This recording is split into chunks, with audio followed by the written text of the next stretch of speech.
கொள்ளையடிப்பதிலும் ஊழல் செய்வதிலும் திமுக காப்புரிமை வைத்துள்ளது. தமிழகத்தை கொள்ளையடிப்பதை தவிர திமுக குடும்பம் எந்த வேலையும் செய்வதில்லை.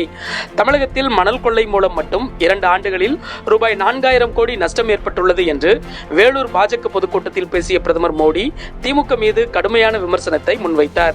இதேபோல் திமுக தன்னுடைய சுயலாபத்துக்காக தமிழகத்துக்கு அதிகபட்ச கேடுகளை உருவாக்கி கொண்டிருக்கிறது.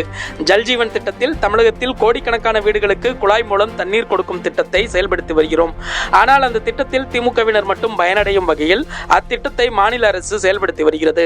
இன்றளவும் இந்த கோவை பகுதியில் 15 நாட்களுக்கு ஒருமுறைதான் குடிக்க தண்ணீர் கிடைக்கிறது என்பது மிகவும் வருத்தமான விஷயம் என்று கோவை மேட்டுப்பாளையத்தில் நடந்த பிரச்சார பொதுக்கூட்டத்தில் பேசிய பிரதமர் மோடி கூறினார். மேலும் தமிழகத்தில் நான் செல்லும் இடங்களில் எல்லாம் பாஜகவின் அலை வீசுகிறது. மக்கள் அனைவரும் பேசத் தொடங்கிவிட்டனர். திமுகவுக்கு விடை கொடுக்க தயாராகிவிட்டனர் என்றும் அவர் பேசினார். பிரதமர் மோடியை கண்டால் முதல்வர் ஸ்டாலின் அவ்வளவு பயப்படுகிறார். தனது சாதனைகளை சொல்வதை தவிர மோடி அர்ச்சனைதான் அதிகமாக உள்ளது.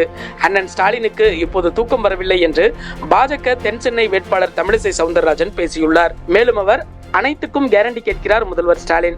நீட் விலக்கு என்று சொல்லித்தான் ஆட்சிக்கு வந்தது திமுக. ஆனால் நீட் விலக்கை அமல்படுத்த முடியும் என்று திமுகவால் கேரண்டி தர முடியுமா? நீட் தேர்வு உச்சநீதிமன்றத்தின் உத்தரவு காரணமாக அமல்படுத்தப்பட்டுள்ளது என்பதை தெரியாத ஒரு முதல்வர் இருக்கிறார். தூக்கத்திலிருந்து எழுந்தது போல் இன்றைக்கு அனைத்துக்கும் கேரண்டி கேட்டுள்ளார். இவரால் தமிழக மக்களுக்கு எந்த கேரண்டியும் கொடுக்க முடியாது. சமூக நீதி பேசும் திமுக அரசால் வேங்கை வயல் பிரச்சனையை இன்றைக்கும் தீர்க்க முடியவில்லை என்று விமர்சித்துள்ளார். கர்நாடகாவில் பாஜகவை மறைமுகமாக இபிஎஸ் ஆதரிக்கிறார். கர்நாடகாவில் நிறைய பகுதிகளில் தமிழர்கள் வாக்கு வங்கி உள்ளது. தமிழர்களின் வாக்கு வங்கியை சிதைப்பதன் மூலம் பாஜகவுக்கு ஆதரவளிக்க இப்படி ஒரு நிலையை எடுத்துள்ளார் என்று கருதுகிறேன் என்று கூறி கர்நாடக மாநில அதிமுக செயலாளர் SD குமார் தனது பொறுப்பை ராஜினாமா செய்துள்ளார். இபிஎஸ்ஐ கண்டித்து தனது பதவியை ராஜினாமா செய்வதாக SD குமார் அறிவித்துள்ளார். எந்த விசாரணைக்கும் நான் தயாராக இருக்கிறேன். நான் குற்றமற்றவன் என்பதை நிரூபிப்பேன் என்று இயக்குனர் அமீர் மதுரையில் தெரிவித்தார். அவர் மேலும் கூறுகையில், நீங்கள் அனைவரும் கேட்பது போல் என்னிடம் போதைப்பொருள் தடுப்பு பிரிவு போலீசார் 11 மணி நேரம் விசாரணை நடத்தியது, அமலாக்கத்துறையினர் ரெய்டு நடத்தியது உண்மைதான். என் மீதான குற்றச்சாட்டுக்கும் எனக்கும் எந்த தொடர்பும் இல்லை என்பதை நான் நிரூபிப்பேன் என்றார். இந்த முறை திமுக காரர்கள் யாராவது தன்னுடைய பாக்கெட்டில் இருந்து ஓட்டுக்கு பணம் கொடுத்தால் அது கஞ்சா மூலமாக வந்த பணம் என்பதை மறந்து விடாதீர்கள். உங்களுடைய குழந்தையின் எதிர்காலத்தை உறிஞ்சப் போகிற பணம் என்பதை மறந்து விடாதீர்கள் என்று கோவையில் நடந்த பாஜக பிரச்சார பொதுக்கூட்டத்தில் அண்ணாமலை பேசினார். மேகதாட்டுவில் அணை கட்ட மத்திய பாஜக அரசு அனுமதி அளிக்கவில்லை. அணை கட்டாததால் பெங்களூருவில் குடிநீர் தட்டுப்பாடு ஏற்பட்டுள்ளது. மத்தியில் காங்கிரஸ் தலைமையில் ஆட்சி அமைந்தால் காவிரியின் குறுக்கே மேகதாட்டு அணை கட்டப்படும். பெங்களூருவில் அனைவருக்கும் காவிரி நீர் கிடைக்க வழிவகை செய்யப்படும் என கர்நாடக முதல்வர் சித்தராமையா தெரிவித்துள்ளார். எதிர்வரும் மக்களவைத் தேர்தல் இரு கொள்கைகளுக்கு இடையேயான யுத்தம்.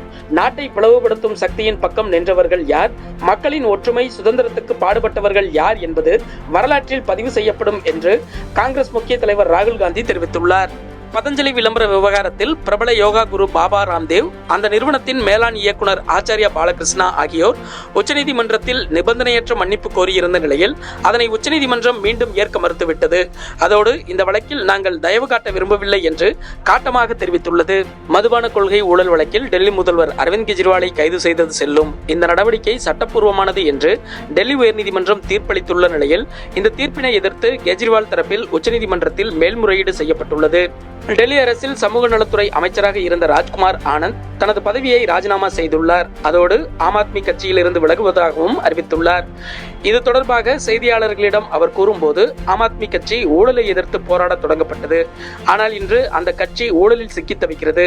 அமைச்சர் பதவியில் பணியாற்றுவது எனக்கு கடினமாகிவிட்டது. ஊழல் என்ற பெயருடன் இணைந்து பணியாற்ற விரும்பவில்லை. அதனால் அமைச்சர் பதவியிலிருந்தும் கட்சியிலிருந்தும் ராஜினாமா செய்துள்ளேன் என்றார். முன்னதாக கடந்த ஆண்டு நவம்பர் மாதம் பண மோசடி வழக்கில் ராஜ்குமார் ஆனந்தின் வீட்டில் அமலாக்கத்துறை அதிகாரிகள் சோதனை நடத்தினர். அப்போது அவர் தொடர்புடைய 13 இடங்களில் இருந்து முக்கிய ஆதாரங்கள் மீட்கப்பட்டதாக அமலாக்கத்துறை தெரிவித்தது குறிப்பிடத்தக்கது.